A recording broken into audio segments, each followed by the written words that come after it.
கொடுப்பதில் வல்லமை பெற்றவன் அப்பன் பழனியப்பன்.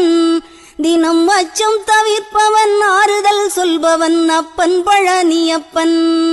கள்ளங்கவடம் இல்லாதவர் தம்மிடம் காவலில் நின்றிருப்பான். அங்கு கால்நடையாய் வரும் மானிட ஜாதியை கண்டு கழித்திருப்பான். துள்ளி வரும்படி வெளுக்கு மேலொரு ஜோதி பிளம்பும் உண்டோ, அந்த சுப்பையன் போல் ஒரு அற்புத தெய்வத்தை சொல்ல மொழியும் உண்டோ. வெள்ளி முகம் 12 கண்டவின் வேறொரு சொர்க்கம் உண்டோ. ஆண்டி வேஷத்திலாயினும் வீரத்திலாயினும் வேலனை வெல்வதுண்டோ. சித்தர் வணங்கிய சேவற்கொடியோனை சேர்ந்து பணிந்திடுவோம்.